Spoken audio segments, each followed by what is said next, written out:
আন্তর্জাতিক রাজনীতির একটি অলিখিত নিয়ম আছে। যখনই কোনো নতুন দেশ পারমাণবিক শক্তির ক্লাবে প্রবেশ করে, তখনই বৈশ্বিক পরাশক্তিদের কপালে চিন্তার ভাঁজ পড়ে যায়। পারমাণবিক শক্তির কথা উঠলেই বিশ্ববাসীর চোখের সামনে ভেসে ওঠে উত্তর কোরিয়ার সর্বোচ্চ নেতা কিম জং উনের সেই ভয়ঙ্কর মিসাইল টেস্ট এবং বিশাল সব সামরিক কুচকাওয়াজের দৃশ্য। পুরো বিশ্বকে বৃদ্ধাঙ্গুলি দেখিয়ে সমস্ত আন্তর্জাতিক নিষেধাজ্ঞা ও অবরোধ মাথায় নিয়ে কিম জং উন তার দেশকে পরিণত করেছেন এক অপ্রতিরোধ্য পারমাণবিক শক্তিধর রাষ্ট্রে।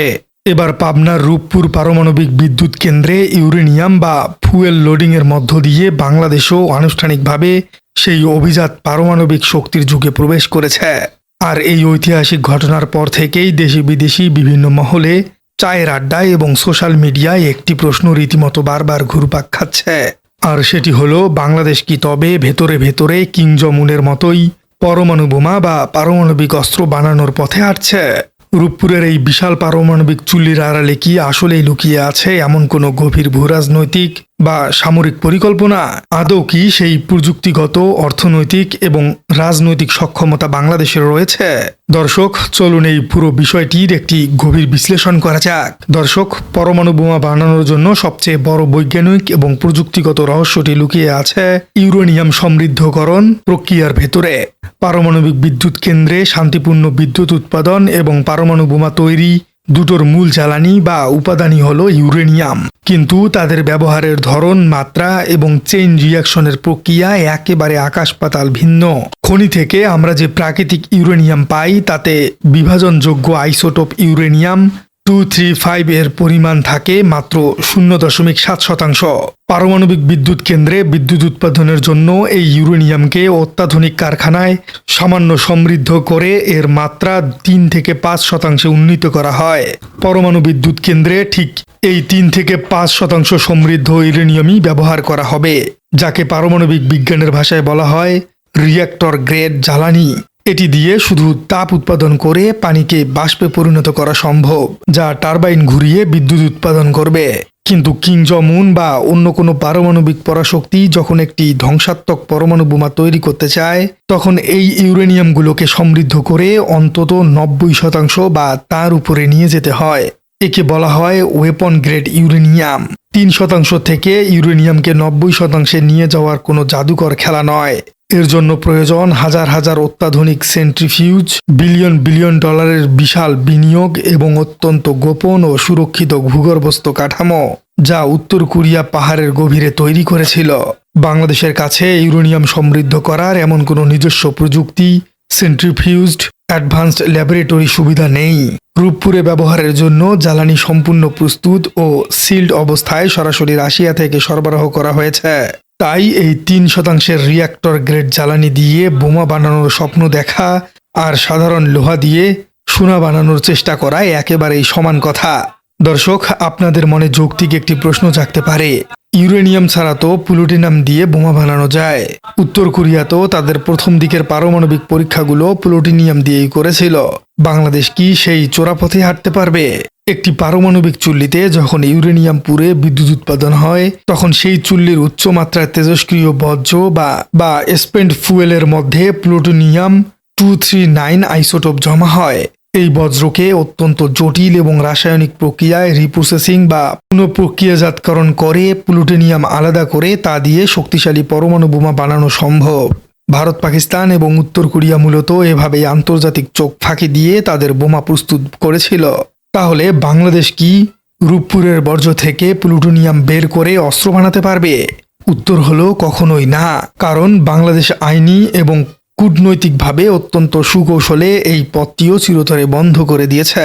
2017 সালে বাংলাদেশ ও রাশিয়ার মধ্যে পারমাণবিক বর্জ্য ব্যবস্থাপনা নিয়ে একটি অত্যন্ত কড়া দ্বিপাক্ষিক চুক্তি স্বাক্ষরিত হয়েছে। আন্তর্জাতিক আইনের অধীনে থাকা ওই চুক্তি অনুযায়ী রূপপুর পারমাণবিক বিদ্যুৎ কেন্দ্রের চুল্লিতে ব্যবহৃত সব পারমাণবিক বর্জ্য রাশিয়া নিজেদের খরচে, কড়া নিরাপত্তায় এবং নিজেদের দায়িত্বে তাদের দেশে ফেরত নিয়ে যাবে।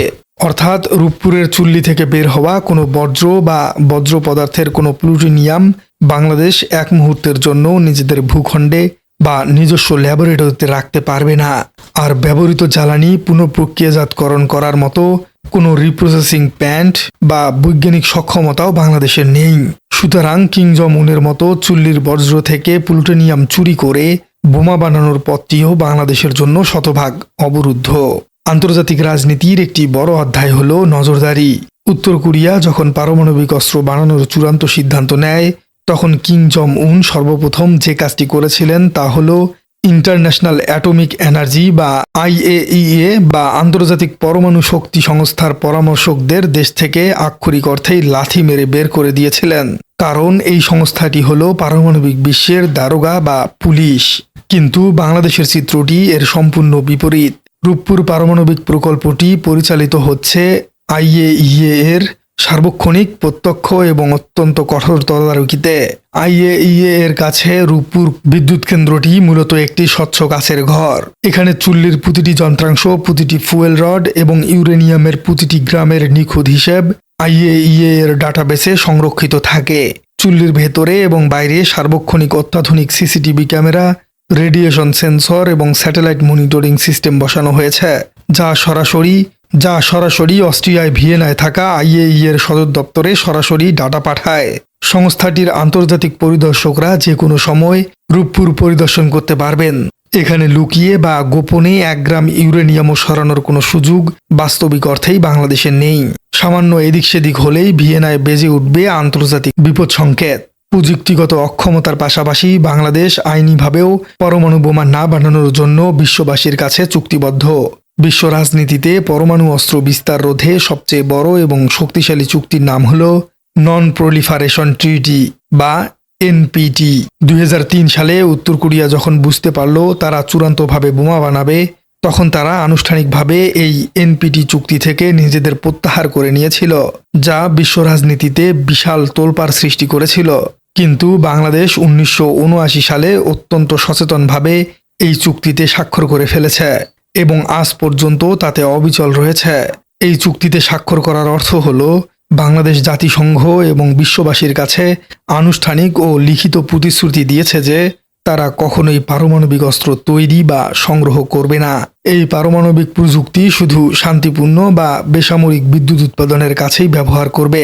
এই আন্তর্জাতিক আইন ভঙ্গ করে গোপনে অস্ত্র তৈরি করা বাংলাদেশের পক্ষে অসম্ভব। দর্শক, পারমাণবিক অস্ত্র তৈরি করা শুধু কোনো বৈজ্ঞানিক বা প্রযুক্তিগত বিষয় নয়, এটি একটি বিশাল কৌশলগত এবং ভূরাজনৈতিক সিদ্ধান্ত। বাংলাদেশ যদি কোনোভাবে গোপনে পারমাণবিক বোমা বানানোর চেষ্টাও করে এবং তা বিশ্বের গোয়েন্দা সংস্থাগুলোর কাছে প্রকাশ পায়, তবে তার পরিণতি হবে অত্যন্ত ভয়াবহ।